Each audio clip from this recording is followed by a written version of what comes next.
माझं कुटुंब अक्षरशः उघड्यावरती पडलं तरी या समाजाला न्याय देण्यासाठी मागं हात ठेवलाय. माझ्या समाजाला मी मायबाप मानलाय आणि माझा माझा मराठा समाजच माझ्यासाठी सगळं आहे. माझ्या समाजानं मला कधी काही कमी पडू दिलं नाही.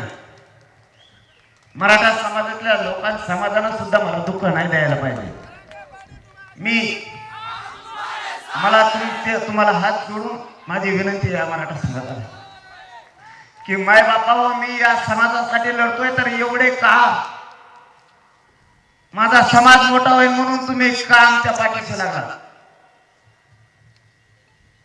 समाज मोठा करण्यासाठी लढायला निघालोय. माझ्या समाजानं खूप वेदना सहन केल्या, खूप त्रास सहन केलाय.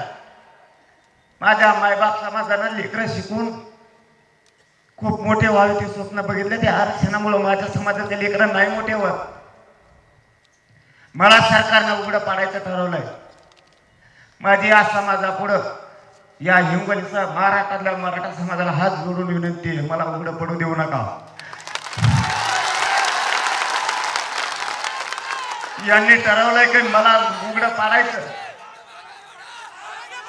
आणि म्हणून जर लांब गेला तर मराठा समाजाला इतका निष्ठावान कुणीच मिळू शकणार नाही. याला संपवा, याला बदनाम करा, पण याला संपवा. यांनी मला उघडं पाडायचं ठरवलंय. माझी तुम्हाला सगळ्यांना विनंती, आपला समाज मोठा होईपर्यंत उघडं पडू देऊ नका. मला तुमच्या पाठबळाच्या आणि आशीर्वादाची गरज आहे.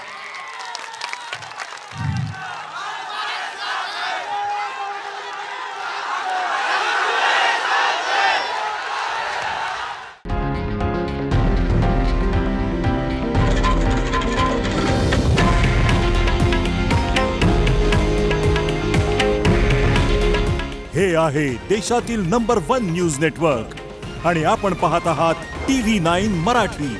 काळजी तुमची, हित महाराष्ट्राचं.